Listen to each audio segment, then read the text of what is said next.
Bonjour et bienvenue dans le Journal de l'Emploi. Aujourd'hui, nous allons parler métallurgie et nous allons découvrir deux métiers. Tout d'abord, celui de chaudronnier. Dans le temps, c'était celui qui fabriquait les chaudrons, mais aujourd'hui, c'est un métier qui a radicalement évolué. Un chaudronnier peut aujourd'hui mettre en forme toutes sortes de matières plates et plus particulièrement les enveloppes métalliques. En conservant des techniques ancestrales adaptées aux nouvelles technologies, le chaudronnier peut se spécialiser dans toutes les industries de pointe existantes, telles que la pétrochimie, l'aéronautique ou encore le ferroviaire.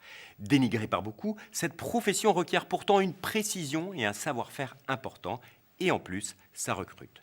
Pour preuve, dans ce secteur, les offres d'emploi sont supérieures à la demande, alors n'hésitez plus, regardez et lancez-vous dans cette profession. Non, le chaudronnier ne fabrique plus marmites et chaudrons. Il trace, découpe, plie, perce, cintre et soude pour réaliser cuves, chaudières, pièces de voiture ou même de fusées. Le métier de chaudronnier, en fait, c'est de mettre en forme une tôle qui, à la base, est plate pour obtenir des pièces précises et de certaines cotes de forme cylindrique, carrée, triangulaire et bien d'autres encore. Et pas question d'être tête en l'air, car l'on est souvent amené à manipuler des pièces de plusieurs tonnes. Les petites erreurs amènent aux grosses erreurs et les grosses erreurs peuvent être très graves. Pour être bon chaudronnier, il faut être minutieux, concentré, précis, très organisé et avoir l'esprit vraiment très carré. Mais alors, qui peut devenir chaudronnier, Vincent ? Tout le monde peut devenir chaudronnier, ça, il n'y a pas de problème maintenant.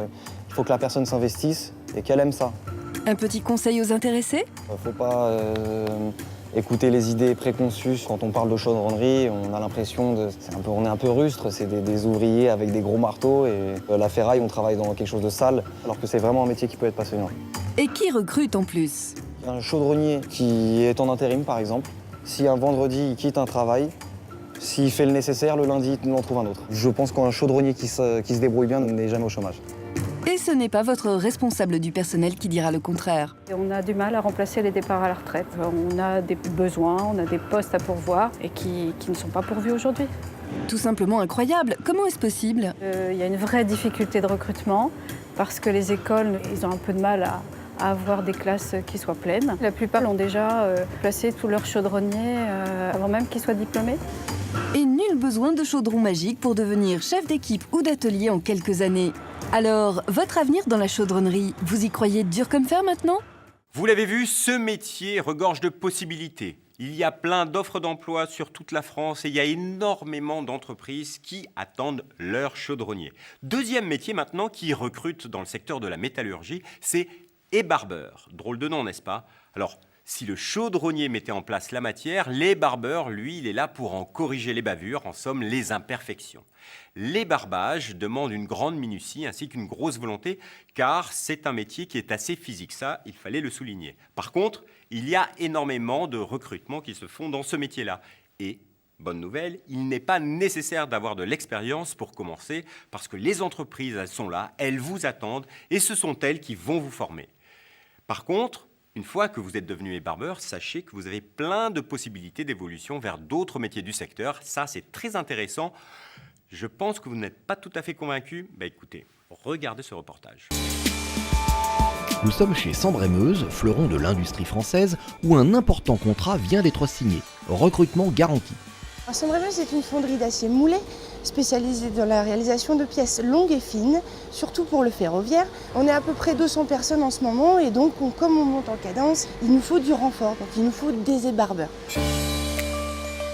Justement Daniel, comment décrire votre métier ? Le métier d'ébarbage consiste à nettoyer une pièce brute en enlevant toutes les bavures après la coulée. Selon vous Hélène, quelles sont les qualités d'un bon ébarbeur ? Je pense qu'un ébarbeur, il doit avant tout être courageux, il doit être méticuleux, consciencieux. Daniel, qu'est-ce qui vous plaît dans ce métier ? C'est l'ambiance et avoir un produit fini, c'est ça qui motive. En plus, on travaille sur des pièces qui vont sur les trains, sur les métros, et peu de gens soupçonnent même l'existence de ces pièces. Mais quand on a travaillé dessus et se dire c'est moi qui l'ai fait, ça rend beaucoup de fierté en fait.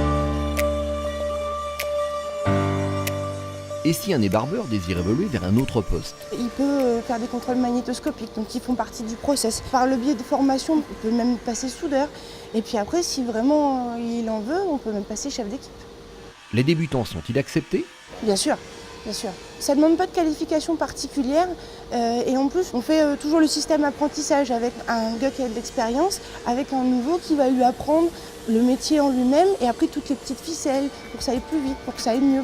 Et vous Daniel, ça fait longtemps que vous faites ce métier? 21 ans d'expérience et toujours motivé. Quoi de plus valorisant que de participer à la fabrication des trains, des avions ou encore des fusées? Si vous êtes intéressé par le secteur de la métallurgie et plus précisément par les métiers de chaudronnier et débarbeur, c'est le moment de vous lancer. Vous pourrez trouver plein d'offres d'emploi sur le site internet qui fait référence, c'est celui de Pôle emploi, www.pôle-emploi.fr. Voilà, c'en est terminé pour cette émission. Vous pouvez la retrouver sur notre site internet www.demain.fr ou bien encore sur la page Facebook de la chaîne. À bientôt.